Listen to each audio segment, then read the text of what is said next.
जय शिवराय मित्रांनो, स्वागत आहे आपल्या एज्युकेशन या यूट्यूब चॅनलवरती। तर तुम्ही मित्रांनो आजचा व्हिडिओ तर सुरुवातीला बघितलाच असेल। तर अशा प्रकारचा आपण इथं आज व्हिडिओ बनवणार आहोत आणि हा व्हिडिओ बनवण्यासाठी आपल्याला अलर्ट मोशन ॲपची गरज पडणार आहे। तर तुम्हाला हा ॲप जो तो आपल्या टेलिग्राम चॅनलवरती तर तुम्हाला मिळून जाईल। तर मित्रांनो टेलिग्राम चॅनल जॉईन करण्याची लिंक जी ते डिस्क्रिप्शनमध्ये दिली आहे। तर तुम्ही त्या लिंकवरती क्लिक करून तुम्ही टेलिग्राम चॅनल जॉईन करून इथं तुम्ही ॲप जो आहे तो इथं डाउनलोड करू शकता मित्रांनो। तर मित्रांनो आजच्या व्हिडिओसाठी मी जेवढं काही मटेरियल यूज केले ते सर्व मटेरियल आपल्या वेबसाईटवरती इथं अवेलेबल आहे। तर त्या वेबसाईटची लिंकसुद्धा डिस्क्रिप्शनमध्ये इथं दिलेली आहे मित्रांनो। तर तुम्ही तिथं जाऊन जे ते मटेरियल डाउनलोड करू शकता मित्रांनो।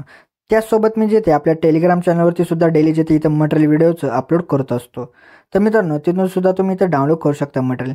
तर मित्रांनो या दोघांची लिंक जे ते टेलिग्राम आणि आपल्या वेबसाईटची लिंक या दोघांची लिंक डिस्क्रिप्शनमध्ये इथं दिलेली आहे मित्रांनो। तर मित्रांनो तुम्ही जे ते आपल्या चॅनलवरती इथं नवीन असाल तर आपल्या चॅनलला इथं सबस्क्राईब इथं करून घ्या, कारण की आपल्या चॅनलवरती अशा प्रकारचे व्हिडिओ जे ते रोज इथं येत असतात मित्रांनो। तर मित्रांनो अजूनही जे ते आपल्या इंस्टाग्राम अकाउंटला इथं फॉलो केलं असेल तर तिथं सुद्धा आपल्याला फॉलो करून घ्या। तिथं सुद्धा आपल्या रील्स वगैरे येत असतात आणि अपडेटसुद्धा इथं येत असतात मित्रांनो। तर त्यासाठी आपल्या इंस्टाग्राम अकाउंटला सुद्धा इथं फॉलो करून घ्या मित्रांनो। चला तर मित्रांनो आपण जे त्या इथं आपल्या आजच्या इथं व्हिडिओला सुरुवात करूया, थोडासाही वेळ न घालवता। ओके, तर बघा मित्रांनो आपल्याला जे सर्वात आधी इथं अलर्ट मोशनमध्ये बिटमार्क प्रोजेक्ट जो आहे तो आपल्या इथं इम्पोर्ट करून घ्यायचा। इम्पोर्ट केल्यानंतर आपल्याला त्याला जे काय करायचं बघा मित्रांनो। तर आता आपल्याला इथं बघा तुम्हाला जे इथं अशा प्रकारचे काही इथं ग्रुप्स वगैरे इथं मिळतील। तर आपल्याला जिथं काय व्हायचं, आपल्या सुरुवातीला येऊन आपल्या काय प्लसमध्ये जाऊन मीडियामध्ये जायचं। त्यानंतर तुम्हाला एक अशा प्रकारचा एक ब्लॅक कलरचा इथं व्हिडिओ दिला असेल तर तो इथं व्हिडिओ ॲड करून घ्या। ॲड केल्यानंतर त्या व्हिडिओवरती क्लिक करून वरती 3 डॉटवरती जाऊन याचा जो ऑडिओ असेल तो इथं एक्स्ट्रॅक्ट करून घ्या। एक्स्ट्रॅक्ट केल्यानंतर जो आपण इथं ब्लॅक कलरचा व्हिडिओ ॲड केला होता त्याला इथं डिलीट करून टाका आणि त्यानंतर तो जो साऊंड असेल मित्रांनो तो आपला अशा प्रकारे राऊंड रेक्टँगल 1च्या खालती लावा आणि त्यानंतर जो रेक्टँगल आहे तो इथं डिलीट करून टाका। तर आता त्यानंतर आपल्या जिथे काय यायचं बघा, आता आपल्याला जे ते थोडंसं पुढे यायचं आहे 3.20 सेकंदाच्या बिटवरती आपल्याला इथं येऊन जायचं आहे।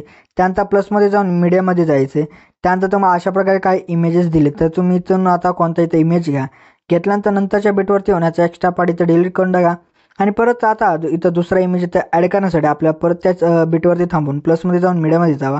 परत तुम्हाला इथं जो कोणता इमेज घ्यायचा असेल तो इथं इमेज घ्या आणि नंतरच्या बिटवरती येऊन पहिला ऑप्शन इथं सिलेक्ट करा, म्हणजे तिथपर्यंत त्याची जी लेअर आहे ती येऊन जाईल। आता त्यानंतर आपल्या जिथे परत काय यायचं बघा मित्रांनो, ही जी खालची जी ब्लॅक शॅडो आहे तर आपल्याला ती जिथे काय करायची, आपल्याला जे ते अशा प्रकारे वरती जे ते सर्व फोटोच्या वरती जे तिथं आपल्याला आणायची आहे मित्रांनो। आणि आता त्यानंतर आपल्या जिथे काय करायचं ते बघा आता। तर मी सांगतो तसे तर स्टेप फॉलो करा। तर तुम्हाला सुरुवातीला दोन इथं तुम्हाला ग्रुप दिसत आहेत। तर तुम्ही इथं कोणत्या ग्रुपवरती इथं क्लिक करा आणि तो जो ग्रुप असेल तो इथं कॉपी करून घ्या। तर 2 स्क्वेअर आणि प्लस दिसत आहे त्यामध्ये जाऊन कॉपी लेअरची करून घ्या आणि त्यानंतर आपल्याला नंतरचा जो आपला 3.20 सेकंदाचा जो आहे मित्रांनो बिट तिथं येऊन ही जी लेअर असेल तिथं पेस्ट करून टाका आणि परत नंतरच्या बिटवरती येऊन परत इथं पेस्ट इथं करून टाका आणि त्यानंतर ही जी लेअर आहे तिथं आपल्याला छोटी पडत आहे। तर आपल्याला तिथपर्यंत ॲडजस्ट करण्यासाठी बघा आपल्याला काय करायचं, तर नंतरच्या बिटवरती येऊन आपल्याला जे काय स्पीडच्या ऑप्शनमध्ये जाऊन एकदम शेवटचं ऑप्शन आहे त्यावरती क्लिक करा, म्हणजे तिथपर्यंत त्याची लेअर येऊन जाईल। परत नंतरच्या आपल्याला बिटवरती येऊन परत पहिला आपल्या काय स्पीडच्या ऑप्शनवरती जाऊन जो इथं शेवटचा जो ऑप्शन आहे त्यावरती क्लिक करा, म्हणजे एंड पण त्याची इथं लेअर येऊन जाईल। आता त्यानंतर आपल्या जे काय ऑडिओनुसार इथं आपल्याला जे जिथे टेक्स्ट जे आहेत तिथं एडिट करायचे, तर ते एडिट कसं करायचं तुम्हाला मी ते इथं सांगतो। तर आपल्या काय इथं आता मी कोणत्या इथं ग्रुपला जिथे एडिट करून दाखवतो मला, तर त्या प्रकारे तुम्हाला इथं एडिट करायचं आहे। तर आपल्या काय त्या ग्रुपवरती क्लिक करून एडिट ग्रुपमध्ये जायचं आहे। त्यानंतर तुम्हाला इथं टेक्स्ट दिसत आहे तर त्या टेक्स्टवरती क्लिक करून एडिट टेक्स्टमध्ये जावा। परत तुम्हाला इथं जो कोणता इथं टेक्स्ट हवा असेल त्या ऑडिओ ऐकून घ्या आणि त्यानुसार इथं तुम्ही टाईप करून घ्या आणि त्यानंतर तुम्हाला हवा तो इथं कलर घेऊ शकता। त्यानंतर आपल्या राईटवरती क्लिक करायचं आहे। त्यानंतर बॉर्डर आणि शॅडोमध्ये जाऊन इथं ते खालती 3 नंबरचा जो ऑप्शन आहे त्यावरती जाऊन इथं तुम्हाला कलरवरमध्ये जाऊन तुम्ही आता जो टेक्स्टला कलर दिला होता तोच इथं कलर तुम्ही इथं अप्लाय करून टाका आणि त्यानंतर आपल्याला बॅक येऊन जायचं आहे। तर अशा प्रकारे तुमचा जो टेक्स्ट असेल तो सुद्धा इथं एडिट होऊन जाईल। तर इथे ओके, तर मित्रांनो त्यानंतर आपल्याला काय यायचं बघा मित्रांनो, इथे बघा आता 0.14 सेकंदाचा जो आपला इथे बीट आहे तर त्यावरती आपल्याला येऊन जायचं आहे। त्यानंतर प्लसमध्ये जाऊन मीडियामध्ये जायचं आहे। त्यानंतर तुम्हाला एक अशा प्रकारचा एक ओव्हरले दिला असेल तो इथं ॲड करून घ्यायचा। ॲड करून घेतल्यानंतर नंतरच्या बिटवरती येऊन स्पीडच्या ऑप्शनमध्ये जाऊन इथं जे ते आपला 3 नंबरचा जो ऑप्शन आहे त्यावरती क्लिक करा, म्हणजे तिथपर्यंत जो आपला जो ओव्हरले आहे तो इथं ॲडजस्ट होऊन जाईल मित्रांनो बरोबर।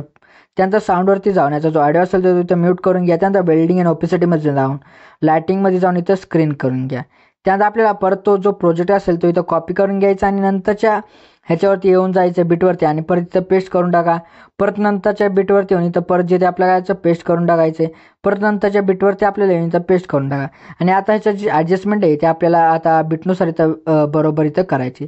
तर त्यासाठी आपल्याला याचं आता 3 सेकंदाच्या बिटवरती येऊन जायचं 3.20 सेकंदाच्या. तर त्याच्या आधीचा जो आपला व्हिडिओ आहे ओव्हरलेचा तर त्यावरती क्लिक करून स्पीडमध्ये जाऊन शेवटचा इथं ऑप्शन सिलेक्ट करा. म्हणजे एंड पण त्याची जी लेअर आहे तिथं येऊन जाईल. परत नंतरच्या फोटोला सुद्धा असंच इथं तुम्ही इथं स्टेप जे असेल ती इथं फॉलो करून घ्या. तर मी आता करून घेतो ती जे स्टेप असेल ती. आता त्यानंतर तुम्हाला 7.8 सेकंदाच्या पुढे तुम्हाला आता खूप सारी इथे बिट दिसत आहे. तर त्या बिटमध्ये आपल्याला इमेजेस जे आहे तिथं ॲड करायचे. तर ते ॲड करण्यासाठी बघा आपल्या इथं काय करायचं आहे. ओके तर मित्र आता इथं आपल्याला इमेजेस ॲड करण्यासाठी आपल्या त्या बिटवरती थांबून प्लसमध्ये जाऊन मीडियामध्ये जायचं आहे. परत तुम्हाला इथं जो कोणता इमेज हवा असेल तो इमेज घ्या. घेतल्यानंतर नंतरच्या बिटवरती येण्याचा एक्स्ट्रा पार्ट इथं डिलीट करून टाका. डिलीट केल्यानंतर परत प्लसमध्ये जाऊन मीडियामध्ये जावा. परत तुम्हाला जो इमेज घ्यायचा आहे तो इमेज घ्या. परत नंतरच्या बिटवरती होण्याचा एक्स्ट्रा जो पार्ट असेल तो इथं डिलीट करून टाका. तर मित्रांनो तुम्हाला आता इथं इमेजेस जे आहेत ते कसे ॲड करायचे ते तुम्हाला माहीत पडले. तर तुम्ही ही स्टेप फॉलो करा. आता इथं आपले जेवढे काही इथं बिट असतील त्या बिटनुसार तुम्ही इथं इमेजेस जे असतील ते इथं ॲड करून घ्या. ओके तर मित्रांनो आता इथे मी जेवढे काही इमेजेस होते ते सर्व इमेजेस मी इथं बिटनुसार इथं ॲड करून घेतले. तर ॲड करून घेतल्यानंतर आता आपल्याला ह्यांना जे ते इफेक्ट जे ते द्यायचे शेक इफेक्ट जे आहेत ते इथे द्यायचे. ते देण्यासाठी आपल्याला बॅक येऊन जायचं. त्यानंतर डिस्क्रिप्शनमध्ये तुम्हाला एक शेक इफेक्टचा प्रोजेक्ट दिला असेल. त्याला जे ओपन करायचं ओपन केल्यानंतर तुम्हाला 2 नंबरला एक इमेज भेटेल. तर त्यावरती क्लिक करून इफेक्टमध्ये जाऊन 3 डॉटवरती जाऊन कॉपी इफेक्ट ह्याचा करून घ्यायचा आणि त्यानंतर बॅक येऊन जायचं आहे. आणि त्यानंतर आपण जो इथं व्हिडिओ एडिट करत होतो तर त्याला ओपन करून घ्यायचं आहे आणि आपले जेवढे काही मित्रांनो इथं 2 बिटवाले इथं इमेजेस असतील त्या सर्व इमेजेसला तुम्ही हावाला जो इफेक्ट असेल तो अप्लाय करून टाका. तर अप्लाय करण्यासाठी त्या इमेजवरती क्लिक करून इफेक्टमध्ये जाऊन 3 डॉटवरती जाऊन इथं पेस्ट करा. तर इथं पेस्ट झाल्यानंतर आपल्याला परत नंतर 2 बिटवाला जो इमेज असेल त्यावरती येऊन परत इफेक्टमध्ये जाऊन 3 डॉटवरती जाऊन इथं पेस्ट जे तिथं करून घ्या. तर मित्रांनो आता इथं आपले जेवढे काही इथं इमेजेस असतील त्या सर्व इमेजेसला तुम्ही हावाला जो इफेक्ट असेल तो इथं पेस्ट इथं करून टाका. आणि त्यानंतर आता आपले जेवढे काही इथं इमेजेस उरले असतील त्यांना आपल्याला वेगळा इफेक्ट जो द्यायचा आहे तर तो देण्यासाठी आपल्याला बॅक येऊन जायचं आहे. बॅक आल्यानंतर परत आपल्याला जो शेक इफेक्टचा प्रोजेक्ट होता त्याला ओपन करून सुरुवातीलाच तुम्हाला एक इमेज मिळेल. तर त्यावरती क्लिक करून इफेक्टमध्ये जाऊन 3 डॉटवरती जाऊन याचा कॉपी इफेक्ट इथं करून घ्या आणि त्यानंतर बॅक येऊन आपण जो इथं प्रोजेक्ट तयार करत होतो त्याला ओपन करायचं आहे. आणि त्यानंतर आता इथं आपले जेवढे काही इथं इमेजेस उरले असतील त्या सर्व इमेजेसला तुम्ही हावाला जो इफेक्ट असेल तो इथं अप्लाय करून टाका. अप्लाय करायची तुम्हाला इथं स्टेप तर माहितीच आहे. तरीसुद्धा तुम्हाला इथं परत एकदा सांगतो काय असं त्या इमेजवरती क्लिक करून इफेक्टमध्ये जाऊन 3 डॉटवरती जाऊन इथं पेस्ट करून टाका. तर मित्रांनो अशा प्रकारे इथं आपले जेवढे काही इमेजेस उरले असतील त्या सर्व इमेजेसला तुम्ही हावाला जो इफेक्ट असेल तो इथं देऊन टाका. तर आता दिल्यानंतर आपल्या जिथे परत काय यायचं परत आपल्याला 7 सेकंदाच्या ह्याच्यावरती येऊन जायचं मित्रांनो बिटवरती. तर इथं येऊन जावा आणि इथं आल्यानंतर आपल्याला जिथे प्लसमध्ये जाऊन मीडियामध्ये जायचं आहे. त्यानंतर तुम्हाला एक अशा प्रकारचा एक इमोजी दिला असेल तो इथं ॲड करून आपल्याला व्हिडिओच्या एंडला येऊन पहिला ऑप्शन सिलेक्ट करा. त्यानंतर मोन ट्रान्सफरमध्ये जाऊन तुम्हाला याची ॲडजस्टमेंट हवी तिथे इथं तुम्ही करू शकता. त्यानंतर 3 नंबरच्या खाली ऑप्शनवरती येऊन ह्याची साईज कमी जास्त इथं करू शकता. परत 1 नंबरच्या ऑप्शनवरती जाऊन ह्याची ॲडजस्टमेंट तुम्हाला हवी तिथे तुम्ही करू शकता. तर मित्रांनो अशा प्रकारे जो आपला इथं आजचा व्हिडिओ होता तर तो इथं रेडी झाला. तर रेडी झाल्यानंतर आपल्या गॅलरीमध्ये इथं सेव्ह करण्यासाठी बघा काय यायचं व सेटिंगच्या बाजूला जो ॲरो दिसत आहे त्या ॲरोवरती क्लिक करायचं व्हिडिओवरती जाऊन एक्सपोर्टवरती जावा. तर मित्रांनो अशा प्रकारे आपला जो आजचा व्हिडिओ होता गॅलरीमध्ये इथं जाण्यास सुरुवात झाली आहे मित्रांनो. तर मित्रांनो आपले जे आजच्या इथं व्हिडिओमध्ये इथं एवढंच होतं. तर व्हिडिओला लाईक आणि शेअर नक्की करा मित्रांनो. तर मित्रांनो अजूनही जे आपल्या यूट्यूब चॅनलला इथं सबस्क्राईब नसेल केलं तर नक्की सबस्क्राईब करून घ्या. कारण की आपल्या यूट्यूब चॅनलवरती अशा प्रकारच्या ट्रेंडिंग व्हिडिओ जिथे रोज येत असतात मित्रांनो. तर मित्रांनो भेटूत आपण नंतरच्या व्हिडिओमध्ये. तोपर्यंत जय हिंद जय महाराष्ट्र.